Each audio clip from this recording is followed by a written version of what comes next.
தமிழர்களே வணக்கம். பிஜேபி அரசு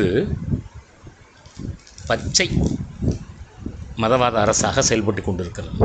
பச்சை பாசிச பார்ப்பன இந்துத்துவ அரசாக செயல்பட்டு கொண்டிருக்கிறது என்பதற்கு பல்வேறு சான்றுகள் வந்து கொண்டே இருக்கின்றன. விடுதலை நாளிதழ் ஒரு தகவலை வெளியிட்டிருக்கிறது.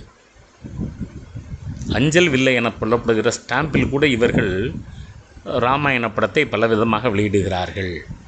இதுதான் மதசார்புள்ள நாடு இந்தியா என்பதற்கு சான்றாக அமைகிறது.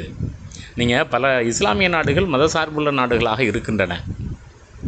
இதை பற்றி சட்டம் உருவாக்கப்பட்ட போது விவாதம் வந்தபோது நாம் இதை முன்னுரையில் சொல்லணும்னு சொன்னப்போ டாக்டர் அம்பேத்கர் சொன்னார், இது ஒரு மதசார்புள்ள நாடுன்னு எழுதினால் தவிர மற்றபடி இது மதசார்பற்ற நாடு தான்.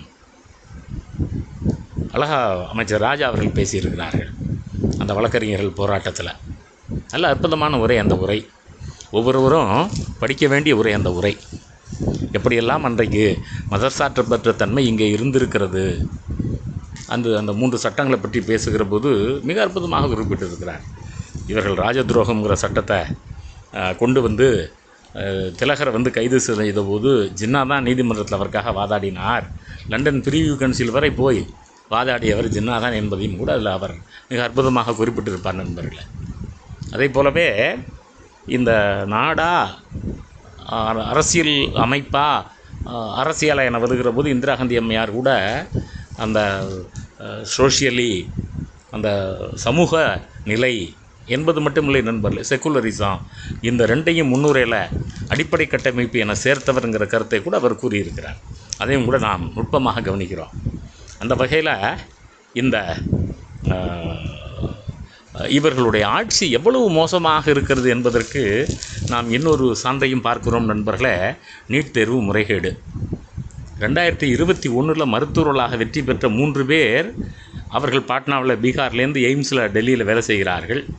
அந்த எய்ம்ஸ் நிறுவனத்தில் போய் இவங்க பணியாற்றுகிற மருத்துவர்கள் அவர்கள் தான் இந்த வினாத்தாள்களை கசிய விட்டிருக்கிறார்கள் என்று இன்றைக்கு அவருடைய அறைக்கு சீல் வைத்து சிபிஐ விசாரித்து கொண்டு இருக்கிறது. அவருடைய மணிக்கணனி அவர்களுடைய அலைபேசிகளை எல்லாம் இன்றைக்கு சிபிஐ விசாரித்து கொண்டு இருக்கிறது. அது மட்டும் இல்லை நண்பர்களே, இந்த எம்பிபிஎஸ் எனப்படுகிற படிப்புக்கு எந்த மாநிலங்களில் நாம் முன்னரே பார்த்தோம். பீகார் மாநிலத்தை சார்ந்தவர்கள் குஜராத்தில் போய் எழுதி பல நிறுவனங்கள் கைது செய்யப்பட்டிருக்கிறார்கள் உரிமையாளர்கள்ங்கிற கருத்தை சொன்னோம். அதே மாதிரி ஜார்க்கண்ட் மாநிலம், குஜராத், மராட்டியம், உத்தரப்பிரதேசம் இப்படி நாடெங்கும் முறைகேடு நடந்திருக்கிறது. இது பெரிய அதிர்ச்சியை ஏற்படுத்தி இருக்கிறது. பீகார், ஜார்க்கண்ட் உள்ளிட்ட மாநிலங்களை சேர்ந்த பள்ளி நிர்வாகிகள் 12 பேர் இப்போது சிபிஐ கைது செய்திருக்கிறது. ஹசாரிபாக் நகர்னு ஒரு இடத்துல தான் இந்த வினாத்தாள் திருடப்பட்டிருக்கிறது அப்படிங்கிற செய்தியையும் இன்றைக்கு சிபிஐ வெளியிட்டிருக்கிறது. ஜார்க்கண்டில் புகாரா நகரம் அப்படிங்கிற பகுதியில் பங்கஜ்குமார் அப்படின்னு ஒரு பொறியாளர், அவர் தான் இந்த வினாத்தாள்களை திருடி இருக்கிறார் என்று சிபிஐ சொல்லுகிறது. திருடிய வினாத்தாள்களை பணம் வாங்கி கொண்டு கசிய விட்டவரும் அவர்தான் அப்படிங்கிறதை நம்ம படிக்கிறோம். அதே போல் பொறியாளர் பங்கஜ்குமாரோடு ராஜேஷ் சிங் என்பவர் இவர்களெல்லாம் கைது செய்திருக்கிறார்கள். இவர் 2017 பொறியாளராக படிப்பை முடித்தவர். இப்படி பல இளைஞர்களும் இந்த பணியை செய்து ஒரு வினாத்தாள் கசிவுக்கு 10 லட்சம் என வாங்கி இவர்கள் கல்லா கட்டியிருக்கிறார்கள்.